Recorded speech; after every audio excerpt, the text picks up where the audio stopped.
Pertanyaannya, apakah sebelum Isra Mi'raj ini para sahabat dan kaum muslimin bersama Nabi Muhammad SAW ini belum sholat, belum diwajibkan sholat, ngapain ibadahnya gitu kan?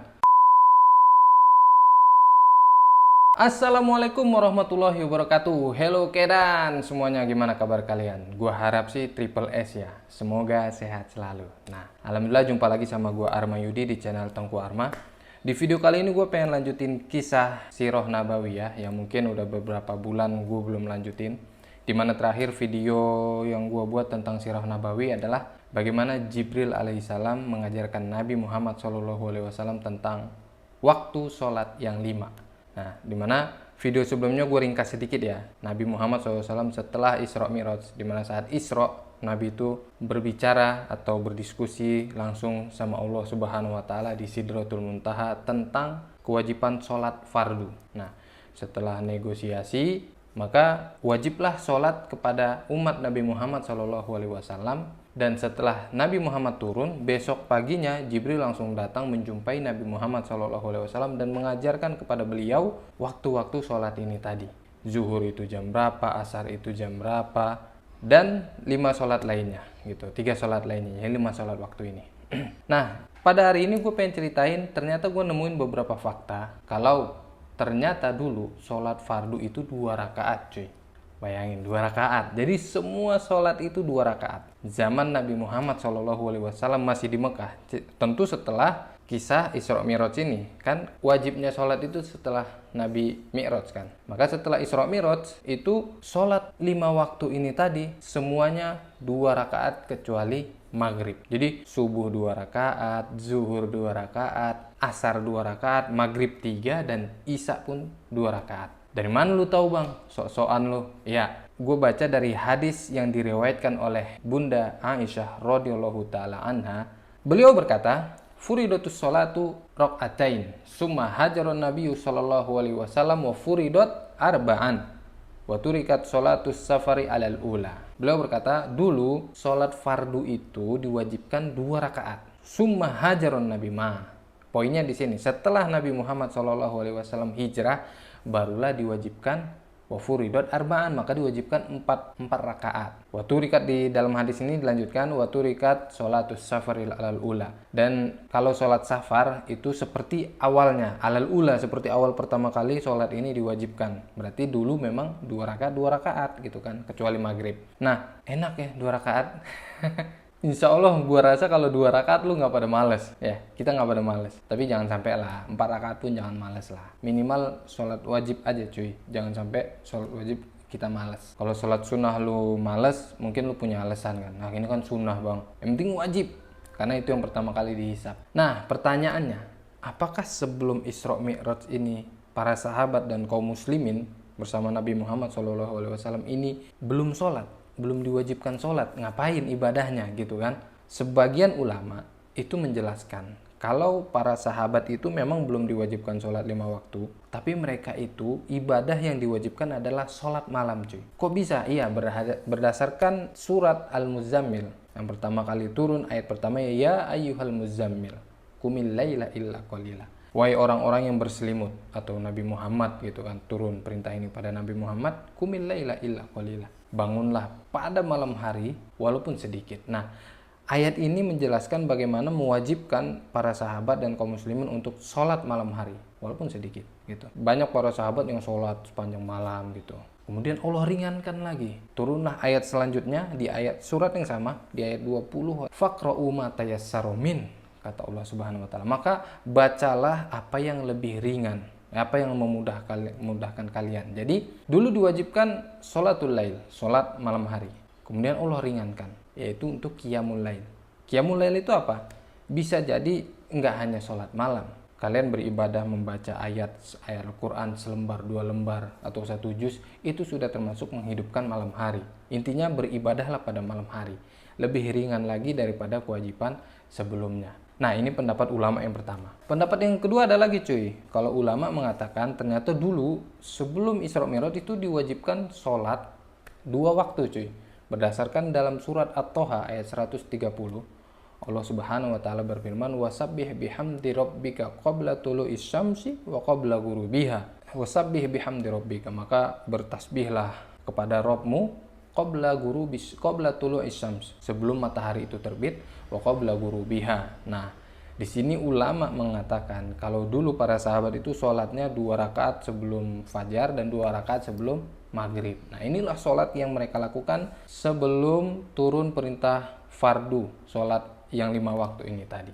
Jadi setelah turun Isra Mi'raj, maka para sahabat mulai sholat mereka berapa? 2 rakaat kecuali maghrib. Nah, setelah Nabi Muhammad SAW hijrah ke Madinah, di mana para sahabat dan Nabi Muhammad SAW itu sholat menghadap kiblatnya ke arah Baitul Maqdis. Zaman di Mekah, Nabi Muhammad SAW itu bisa sholat menghadap ke Baitul Maqdis sekaligus menghadap Ka'bah. Di mana Nabi Muhammad SAW ini suka banget sama Ka'bah.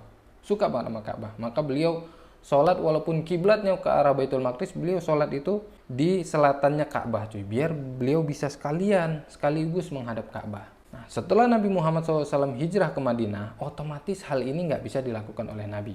Karena gini cuy, ini Syam, ini Baitul Maqdis gitu ya, di selatan sini. Ini Madinah, di sini Mekah.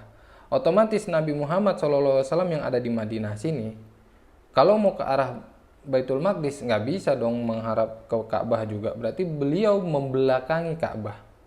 Jadi kiblatnya ke arah Baitul Maqdis. Dan ini membuat Nabi Muhammad SAW cukup gelisah cuy. Ya biasa ngeliatin Ka'bah, biasa hatinya terpaut dengan Ka'bah gitu kan. Maka Nabi SAW sering melihat ke atas. Maka Allah turunkan dalam surat Al-Baqarah, Allah bilang, "Qad nara taqalluba wajhika fis sama." Wahai Muhammad, kami tahu engkau mengadahkan wajahmu ke atas. Fawalli wajhika satrul masjidil haram. Maka turunlah perintah, Allah katakan palingkan wajahmu satrul masjidil haram, ke arah masjidil haram, ke arah Ka'bah. Masya Allah. Nabi Muhammad SAW tatkala itu sholat di masjid, merubah sholatnya dari, ini perintah ini turun saat sholat ya, dari beliau menghadap ke arah Baitul Maqdis, berubah 180 derajat ke arah Ka'bah cuy. Makanya tempat Nabi Muhammad SAW yang sholat dan merubah Ka'bah ini sekarang masih ada, namanya Masjid Qiblatain. Luar biasa, Masya Allah. Nah, yang terakhir, mungkin ada beberapa orang yang mempermasalahkan, kok sholat pindah-pindah arah gitu kan, kok enak banget abis ke selatan pindah lagi ke timur gitu, suka-suka. Apalagi orang Yahudi kan selalu bilang itu. Poinnya bukan kepada arah cuy, poinnya adalah kepada keimanan. Karena kita diperintahkannya untuk menghadap ke Ka'bah. Terserah Allah Subhanahu wa Ta'ala, terserah Allah mau ngadepin kemana. Mau suruh kita ke arah laut selatan, terserah gitu. Karena Allah Subhanahu wa Ta'ala jelaskan juga dalam surah Al-Baqarah kan, laisal birra an tuwallu wujuhakum qiblal masyriqi wal maghrib walakinnal birra man amana billahi wal yaumil akhir, atau kama qala ta'ala. Albir atau kebaikan itu bukan lu menghadap ke barat atau ke maghrib atau ke masyrik gitu kan, ke timur, ke barat, enggak. Tapi kebaikan itu adalah keimanan, iman sama Allah Subhanahu wa Ta'ala, Nabi dan para malaikat gitu kan, tahu sebagaimana yang disebutkan dalam ayat tersebut. Jadi kita sholat, ada orang bilang sholat kok ngadap batu, ente sama aja orang-orang muslim sholat menghadap batu, nyembah batu. Bukan, poinnya adalah Allah suruh kita menghadap Ka'bah, ya kita ikutin gitu, karena memang ada perintahnya. Kita beragama itu berdasarkan perintah. Itu basic banget lah, fundamental, itu harus gitu kan. Nggak boleh sembarangan dalam segala hal aja, kita nggak boleh sembarangan cuy. Sebut, lu mau ngapain? Lu mau berbisnis, lu harus punya fundamental, lu harus punya basic. Berbisnis lu harus bisa marketing, lu harus bisa manajemen, lu harus bisa finance, itu basic banget cuy. Dalam bisnis lu harus punya itu, kalau nggak bangkrut ya. Dalam hal lain, main apa? Sebut aja main bola. Lu main bola ada basicnya cuy, nggak bisa sembarangan. Main bola, basic lu adalah kontrol, passing. Lu bisa dua ini, enak mainnya. Lu bisa kontrol bola, touch pertama lu, sentuhan pertama, habis itu lu beri lagi ke orang, passing, oper. Nah, kalau operan lu udah bagus, udah lu nggak perlu sok-sok mau gocek-gocek kayak pemain keren, Messi atau Ronaldo, nggak usah. Shooting nanti akan ngalir dengan sendirinya, ada ruang shoot, kayak gitu. ada dasarnya kan, ada fundamentalnya gitu kan. Sama, agama pun kayak gitu. Dasarnya ya apa yang dikatakan oleh Allah Subhanahu wa taala dan apa yang dikatakan oleh Nabi Muhammad SAW dan pemahaman para sahabat. Itu basic cuy. Beragama nggak boleh asal-asalan, nggak boleh sesuka hati gitu, karena agama ini punya Allah. Makanya gue suka banget sejarah sirah Nabi, karena gue belajar gimana para sahabat itu ngikutin gurunya, ngikutin kiai besarnya ini Nabi Muhammad SAW. Gimana para sahabat itu mati-matian cuy, mempertaruhkan segala harta dunianya untuk guru besar ini Nabi Muhammad SAW. Enak banget lah pokoknya kalau baca sejarah cuy ya. Nah makanya gue pengen berbagi kelezatan sirah ini sama lu sekalian. Semoga ya ada manfaatnya buat gue juga, bisa jadi pahala jahariah ya kan.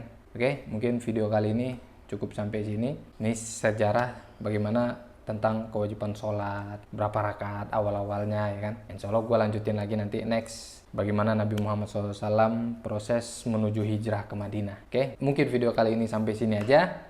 Dan untuk kalian yang udah nonton sampai akhir, gue ucapin terima kasih, jazakumullah khair. Dan bagi kalian yang belum subscribe, silahkan subscribe channel ini ya. Share juga ke saudara-saudara kalian semua. Oke, see you next video. Assalamualaikum warahmatullahi wabarakatuh.